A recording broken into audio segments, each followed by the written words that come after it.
রাজ্যে নতুন কোনো প্রকল্প হয়নি, এমনকি বামফ্রন্ট সরকার যে প্রকল্পগুলো শুরু করে গিয়েছিল বর্তমান রাজ্য সরকার গত 7.5 বছরে সেগুলো চালু করতে পারেনি বলে অভিযোগ তুললেন বিরোধী দলনেতা। স্মার্ট সিটি, জলজীবন মিশন সহ অন্যান্য প্রকল্পের নামে হাজার হাজার কোটি টাকা খরচ হচ্ছে, কিন্তু স্মার্ট হয়নি আগরতলা। শাসক দলের লোকেরা স্মার্ট হচ্ছে বলে রাজ্য সরকারের গভীর সমালোচনা করলেন সিপিএম এর রাজ্য সম্পাদক জিতেন্দ্র চৌধুরী। রাজ্যে আক্ষরিক অর্থে রাজনৈতিক দলগুলো ভোট প্রস্তুতি শুরু করেছে। 2026-এ এডিসি নির্বাচনের পাশাপাশি পুরো নির্বাচন। এই পরিস্থিতিতে শাসক এবং বিরোধী রাজনৈতিক দলগুলো পাহাড় ও সমতলে রাজনৈতিক তৎপরতা জোরদার চালিয়েছে। এই পরিস্থিতিতে মঙ্গলবার গণ অবস্থান আন্দোলন সংগঠিত করল সিপিএম এর অভয়নগর অঞ্চল কমিটি। বিদ্যুৎ, সিএনজি, পিএনজি, পানীয় জল, গোমতী দুধের বর্ধিত মূল্য প্রত্যাহার, স্মার্ট মিটার প্রত্যাহার এবং স্থানীয় সমস্যা দূরীকরণের দাবিতে রাধানগর বাসস্ট্যান্ড সংলগ্নে গণ অবস্থান সংগঠিত করা হয়। গণ অবস্থানে সিপিএম এর রাজ্য সম্পাদক তথা পলিট ব্যুরো সদস্য জিতেন্দ্র চৌধুরী সহ দলীয় অন্যান্য নেতানেত্রী এবং কর্মী সমর্থকরা উপস্থিত ছিলেন। এক্ষেত্রে নিজ ভাষণে বর্তমান রাজ্য সরকারের গভীর সমালোচনা করেন বিরোধী দলনেতা তথা সিপিএম এর রাজ্য সম্পাদক জিতেন্দ্র চৌধুরী। রাজ্যে নতুন কোনো প্রকল্প হয়নি, এমনকি বামফ্রন্ট সরকার যে প্রকল্পগুলো শুরু করে গিয়েছিল বর্তমান সরকার গত 7.5 বছরেও সেগুলো চালু করতে পারেনি বলে রাজ্য সরকারের তিনি গভীর সমালোচনা করেন। নতুন কোনো প্রকল্প হয়নি।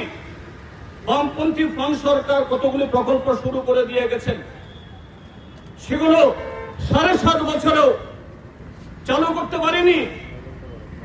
কিন্তু হাজার হাজার কোটি টাকা স্মার্ট সিটির নামে, জল জীবন মিশনের নামে, আরবান ডেভেলপমেন্ট নামে খরচ হচ্ছে।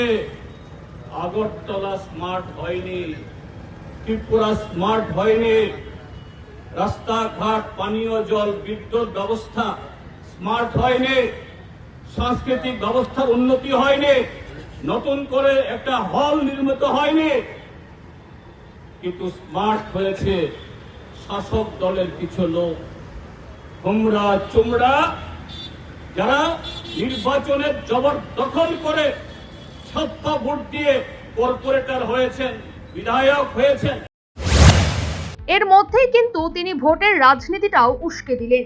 শাসক গোষ্ঠীকে ধুয়ে মুছে পরিষ্কার করে দেওয়ার জন্য সাধারণের প্রতি বার্তা দিলেন জিতেন্দ্র চৌধুরী। এই ত্রিপুরা রাজ্য থেকে বিজেপি, ত্রিপুরা মথা, আইপিএফটি নামক এই জঞ্জালকে দ্রুত, শুধু আগরতলা নর্দমা পরিষ্কার করলে হবে না, ড্রেনের সমস্ত এই পচা প্রতিগন্ধময় এই সমস্ত জলকে সরালে হবে না।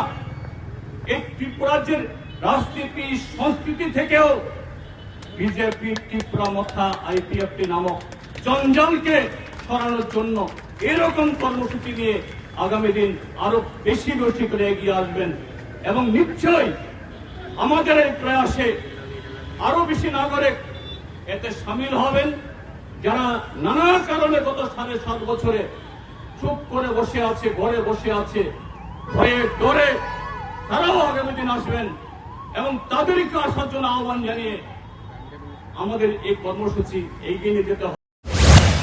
সর্বোপরি বামেদের নির্বাচনী প্রস্তুতি শুরু। প্রস্তুতি স্বরূপ রাধানগর বাসস্ট্যান্ড সংলগ্নে সিপিএম এর অভয়নগর অঞ্চল কমিটির গণ অবস্থান আন্দোলন কর্মসূচি পালিত হয়। গণ অবস্থান আন্দোলনে বর্তমান শাসক গোষ্ঠীর গভীর সমালোচনা করেছেন সিপিএম এর পলিট ব্যুরো সদস্য তথা রাজ্য সম্পাদক জিতেন্দ্র চৌধুরী। রাজ্যে নতুন কোনো প্রকল্প হয়নি, এমনকি বামফ্রন্ট সরকার যে প্রকল্পগুলো শুরু করে গিয়েছিল বর্তমান রাজ্য সরকার গত 7.5 বছরে সেগুলো চালু করতে পারেনি বলে গুরুতর অভিযোগ তুললেন সিপিএম এর রাজ্য সম্পাদক তথা বিরোধী দলনেতা। Bureau report, news vanguard.